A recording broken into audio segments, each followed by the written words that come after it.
Hi everyone, we're here having a look at the insides of the Stryker.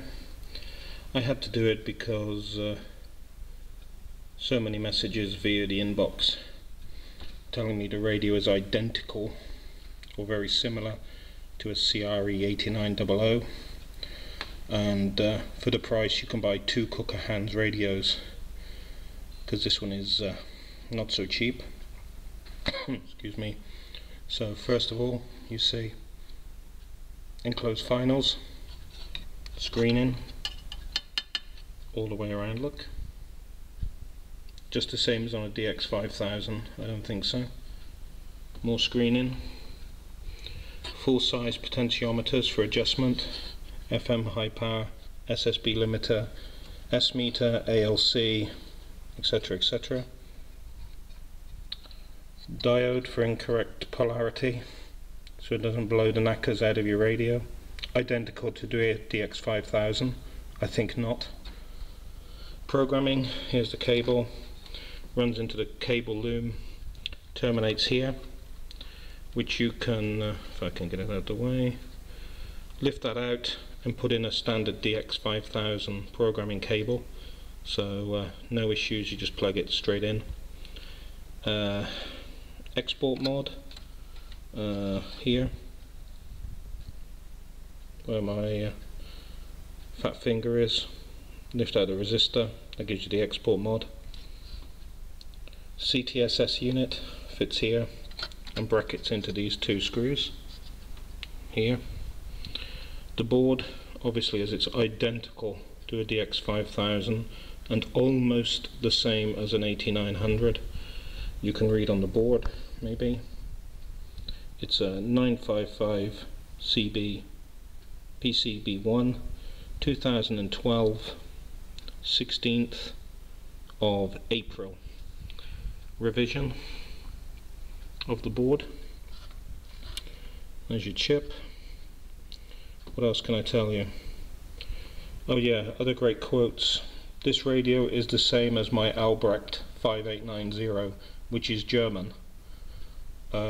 No, this is not the same as an Albrecht, and if you think the Albrecht's made in Germany, then I suggest you stop taking the drugs, because it's not true. It's made in China by three ladies in their garden shed. That's why so many people complain about it. What else? Everything else is just branded Stryker. The different board here, it's not the same as the DX5000. Has a lot more cable, I would say, true. It has the chokes, shields down on the back. Probably can't pick it up because the camera's not good. Yeah, that's about it really. It's probably not a video for today, but I just come to the end of my tether with this, and hearing the absolute tripe that people write to me. If you buy this radio in the US as Gerhard and Helmut, you pay $370. You pay your, let's say, $100 for shipping with insurance, 14% tax, and then there's the famous old chestnut used in the UK and other places. If it was the same price as a DX5000, well, how can it be? It starts off factory price more than a DX5000. It's not for the EU, it's for North America. It's priced as it's priced, 24 to 30 megs, and we'll be showing the VFO, how that works, for another day. We'll show how that is.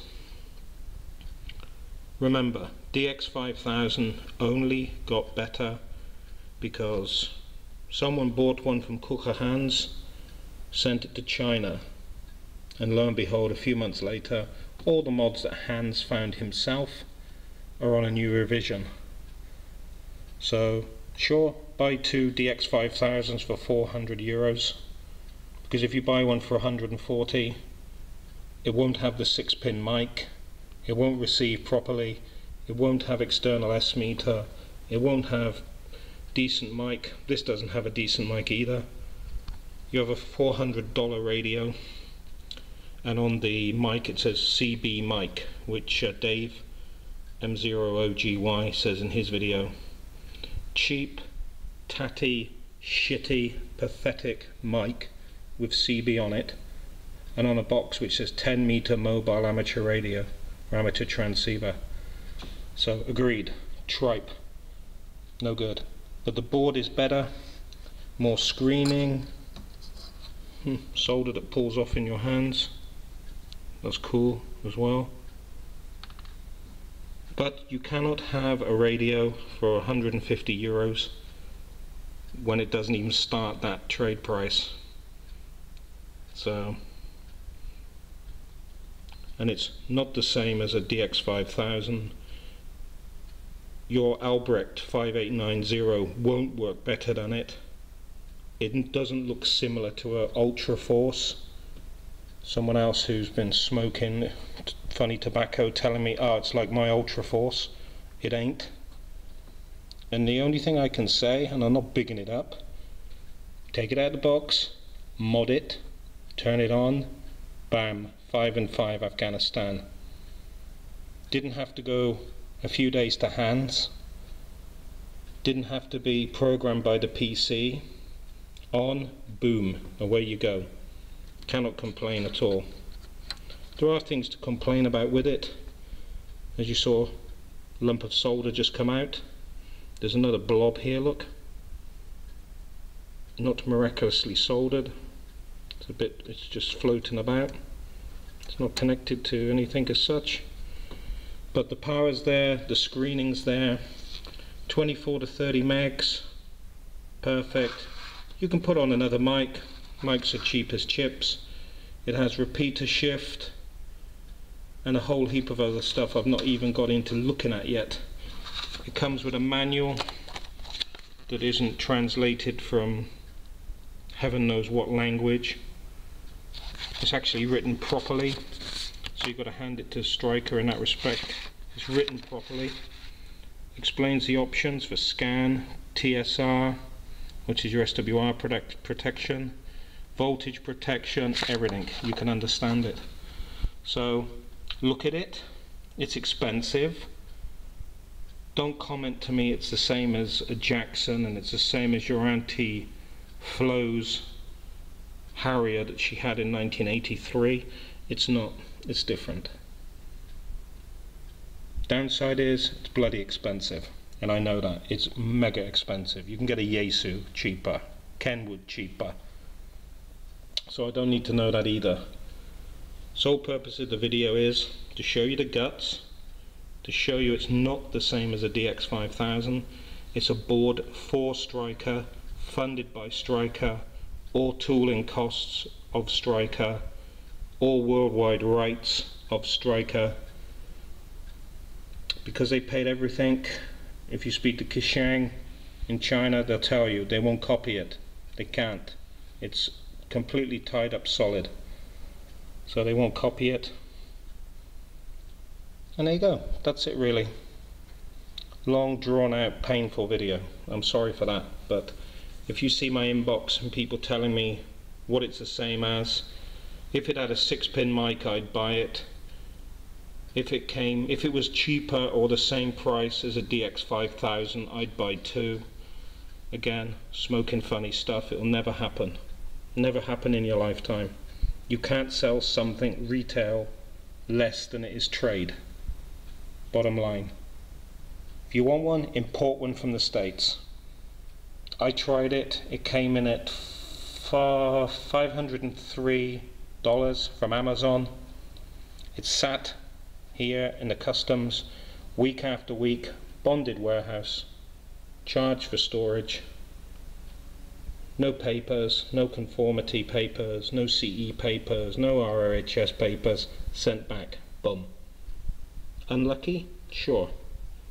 But these are EU ware from the States, shipped in, imported legally, tax paid.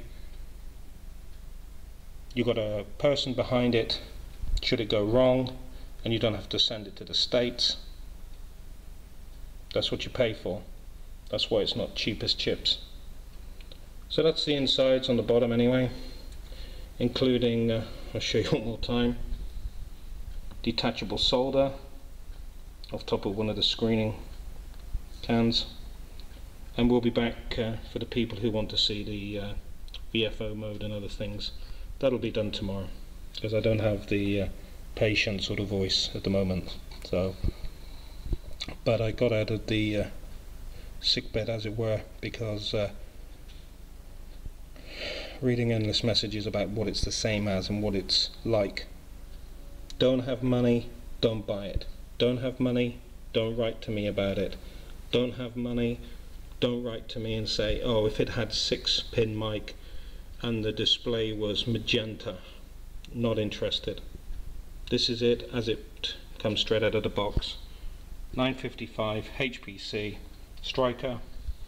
You can see by the upside down that it's a Stryker. Enjoy it for what it is. It won't be a Yaesu. It won't knock your Kenwood into the dust. It won't do anything like it, so don't buy it. It will not do it. Will it beat a DX5000? Absolutely. Will it destroy an 8900? Absolutely. Will it make a President Jackson look like a horse ploughing a field? It will. It's different technology. It's not the same. And the last comment is for I think his name is Frederick, who messaged me. Yes, it has ASC. Indeed, it does have ASC on board. Catch you later. Enjoyed the video of the guts, and we'll be back soon here with the VFO mode. Excuse me, sorry, I'm out of here. Have a nice evening all. Bye bye.